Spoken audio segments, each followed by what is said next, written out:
Sara Al Madani.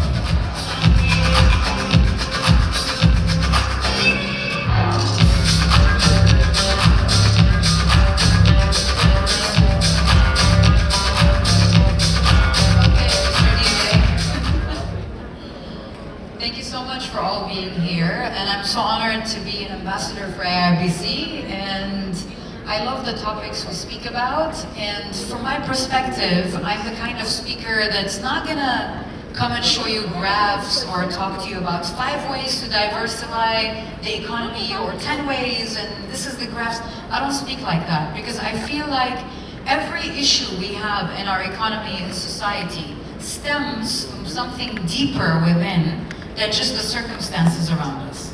So I'm here today to speak about gender equality, and I don't believe in feminism and let's take over the world, because I think if women did this movement where we want to be the best, we want to be on top, then we're doing what the men did to us in the past. Now, who's the reason this problem exists? 40% it's men, because they decided. 60% it's women. We are the reason this is a man's world. If this is how we're raising our children, this is how we're raising our daughters, this is the result. The result is us fighting for gender equality, us fighting for equal rights, us doing all of that and everything. Now, what you need to understand is that the reason there's a lot of issues in organizations when it comes to gender equality and all these things is because everyone is in competition mode. Men are in competition with women, women are in competition with men, women are in competition with women, men are in competition with men. Now, what I see men do differently in organizations and the culture of the organizations is men don't sabotage or like the way women do when they're given a high position. When a woman is given a high chair in an organization, for example, what happens is that she will not open the door for other women to come because she knows that to get here, she had to go through so much hardship. And therefore, she's not going to allow another woman to come and take it from her because she went through a lot. Because men get hired for what they can do, women get hired for what they've done. It's a complete ball game, and it's unfair. What we need to understand is that women and men don't compete with each other, they complete each other. We need to understand that I know there are things I can do and a man can do. Vice versa, there are things that men can do that I can do. People at the top, they don't compete. People at the top, they collaborate. People at the bottom compete. And that's how the world is changing now. And when it comes to setting a healthy example in your organization, you need to understand one thing. If your organization was just male dominant and mostly men in there, you're missing on a lot of things, and I'll explain to you why. This is a story I'll give you. When I used to be a board member at the Sharjah Chamber of Commerce and Industry, we were 19 in total, 2 women, the rest are all men. This is not a job, we were selected by His Highness to take a role into developing the city and taking decisions that are mandatory to rise as a city. So I remember 2 women, 17 men, sorry. I entered the boardroom, we were having a board meeting.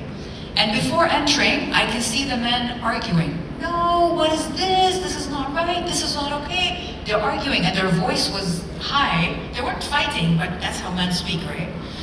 We walked in, me and the other board member, 2 females only, we walked in. The minute we walked in, the energy softened in the meeting. And then the head of the board, he looked at us and he said, you know what I love? I love the fact that we have women on this board because women bring a different set of energy to how men's dynamic are together. And he told us the minute we walked in, the game changed, the tone changed, the volume changed, conversations changed. Men usually see things in black and white, women see it in different colors. And I believe women, if they are part of everything that's happening and the movements that's happening, they bring so much color to everything they do, and it's just a beautiful combination to have that equality between both. Now, when we speak about gender equality, what are we speaking about? We're speaking about same amount of respect, same amount of opportunities, same amount of pay. I mean, it's only fair to be paid on your experience and your background and all that. It's only fair, right? We shouldn't be paid less just because we're women and sometimes we get pregnant and we need to give birth and we need to disappear for a while, maternity leave and all that. We're not a threat. It's just when you accept how women are biologically, mentally and all that, you realize that there's such a gift in any organization.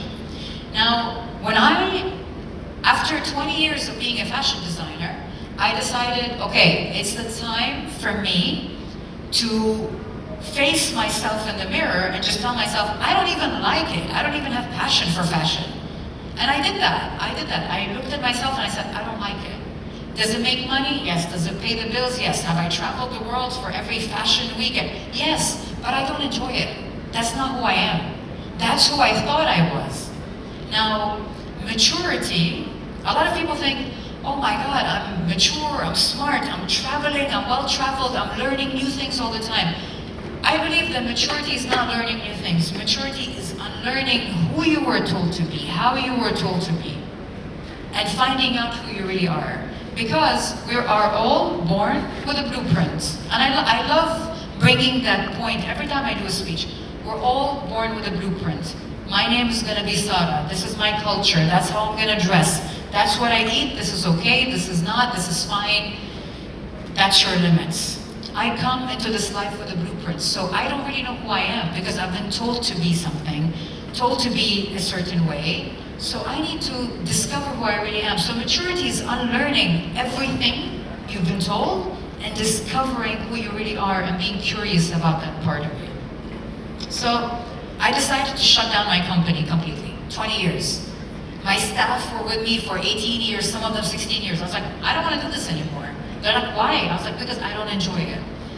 And I remember when I shut the company, I was in Los Angeles for a conference. No, I wasn't for a conference. I was there to see a friend. My friend dragged me to a conference.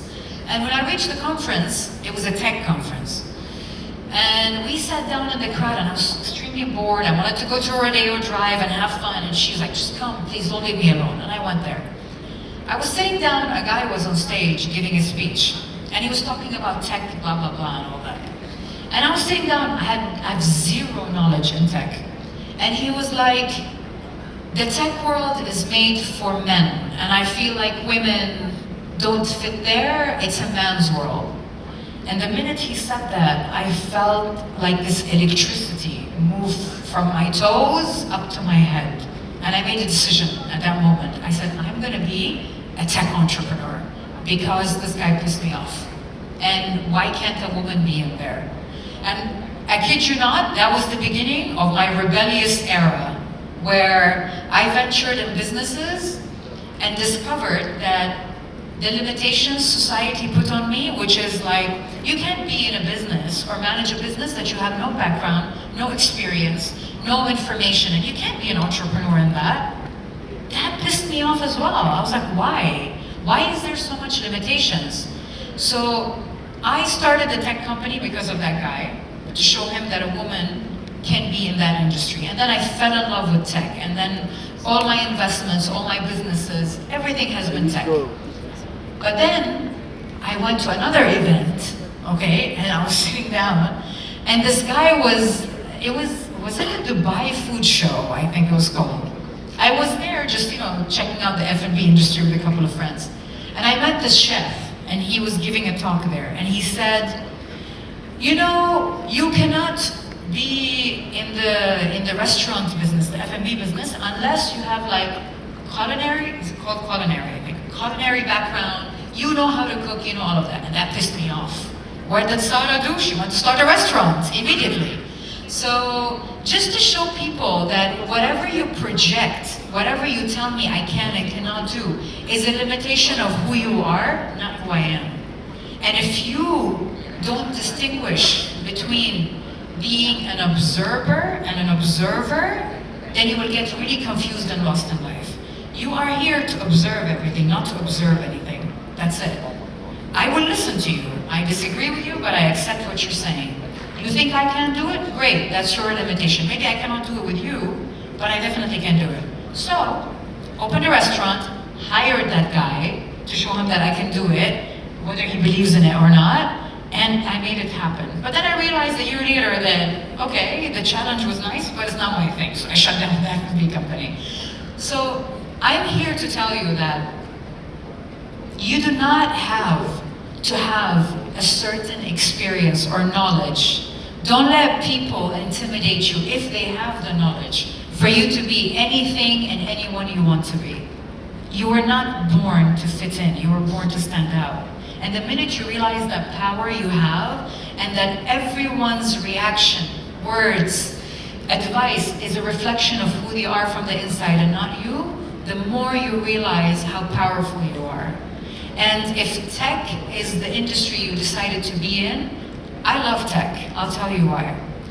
Recently, in the past, I'd say 6-7 months, I moved all my companies online, closed the offices, everyone's working from home. Why? Because tech is the only industry that allows me to have the freedom to work from anywhere I want in the world, whenever I want, however I want. I can pack my laptop up, go to Bali for 6 months and work from there. Everything is possible. And the biggest teacher that taught us anything is possible was COVID. We were forced to get out of our mind and out of our programming, and we had to try something new, and then we realized, oh my God, it actually works. So the reason I enjoy tech is because I can do it from anywhere in the world. All I need is a laptop and an internet connection, and I'm good to go. So if you're venturing in tech, as a woman, for every woman, I do not think you should limit yourself or be intimidated because men make you feel like it's a men's industry. And for the men, you need to make more room for women because women are risk takers, they're creatives, they're emotionally intelligent. They bring so much flavor to any industry they're in. In the end, if we close our eyes and do not focus on the gender, we're all just people trying to thrive, trying to grow, trying to learn. And if we don't walk around with that kind of empathy and acceptance to everyone and everything, we are not contributing in raising the consciousness of this world. We're not. So maybe it's harder to start with the elder people, the elder generation, but you definitely have a responsibility for your children to raise them in a way where gender is not an issue anymore. Because it shouldn't be an issue. I cannot work, I can't do anything because of my gender, no. And to be honest, being a woman is extremely powerful. The feminine energy is extremely powerful, don't underestimate it. But we also need to understand that we don't need to make this a female world or a woman's world. We don't need it to be a male's world, we need it to be a human's world. And we should all have the right to live it the way we want and equally. That's it, as simple as it is. So, thank you so much. I wanted to keep it short and sweet. I do have 2 minutes if anybody has any questions. Yep.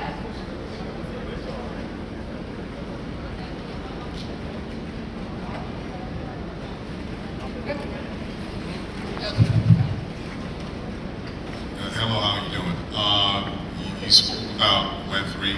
Is your business now? What is it now? So most of my companies that I run directly are entertainment tech, fintech, health tech. Okay? I've invested in so many technologies because I believe the future is technology.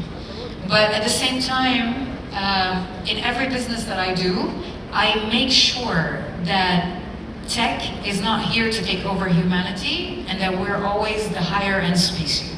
And ethical tech entrepreneurs, basically, because I noticed that a lot of people want to eliminate a lot of the things we do as humans. So my main core in my businesses is I want to focus on being an ethical tech entrepreneur and not having Terminator happen to us at a certain point. And we need to always be on top of the game, yeah, as humans. But it's every kind of tech. But I'd say my focus is entertainment tech. Yeah. Any more questions? How much time do we have? Oh yeah? Hi. Lubna here. Lubna Hamdan from Smashy Business. I was just wondering, because I've been following you for a while, and I love the podcast that you do. You talk a good talk. I was just wondering, can you give us an idea idea of the scale of your businesses? Can you share, some numbers perhaps? Because it's a little bit ambiguous, just so we can get a better understanding.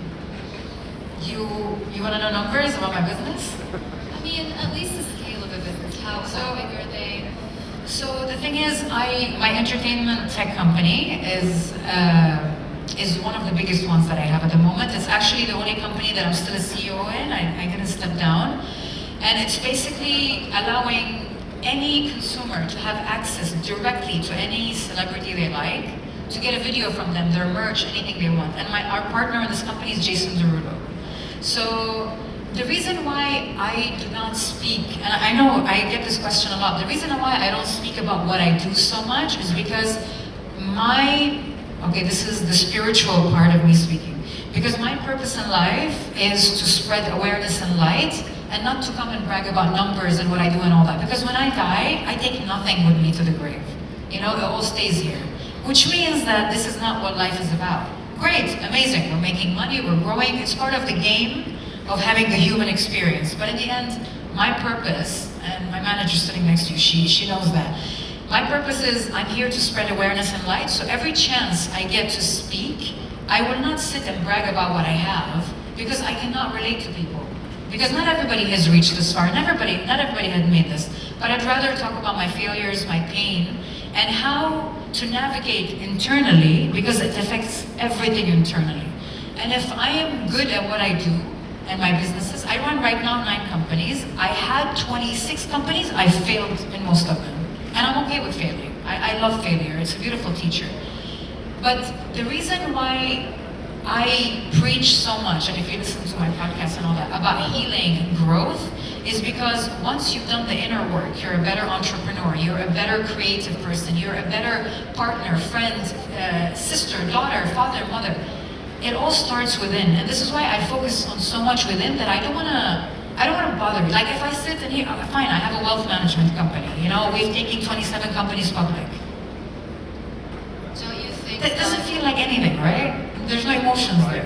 Don't you think that there are a lot of podcasts talking about spirituality and growth, and perhaps women actually want to know, what did you learn from, failing in those startups? Should you have started bootstrapping? Yeah. Should you have, fundraised? I feel like the women can use the business advice as well. So I'm just wondering why you opted out of going into that. Because, there are so many platforms that will give you business advice. You can just go and listen to them. My platform is to raise your awareness, to brainwash you to believe in yourself, to become the best version of yourself, and to go out there and do whatever you can. And this is my purpose. So it's distinguishing what my purpose is and what my message is. And I love my purpose so much, I have it tattooed on me. It's called Lightworker. And I feel like this is the reason I was born, I was created. I'm sorry guys, this went from tech to spirituality, but it's important. But I feel like once you go on a journey to discover why are you here, what's the message God has in this world through you, you lose your attachment to everything else. Now, do I speak about failure? Yes. Do I speak about how to do some things in business? Yes. But am I going to go and preach about business 24/7? No. You know why? Because my journey in the business world, my failures, my successes, the money I made, anything, I cannot drop it to you on WhatsApp or Google's map and you can follow me towards my destination. Your story is different, his story is different, my story is different. I can sit here and give you 10 ways to be an entrepreneur. Would it work for you? Not necessarily. It worked for me. So everyone has their own journey, and my advice for entrepreneurs is stop asking around, just start. Once you start learning. Make mistakes, don't care about what people say or think about you. Just go out there and try. It's like doing sports. You don't ask someone, how do I hit the ball? You just go play ball and you suddenly start learning, and then they guide you throughout the way. So I apologize if I dropped that part of my personality, but that wasn't who I am. Who I am is, I'm here to raise your consciousness as a person.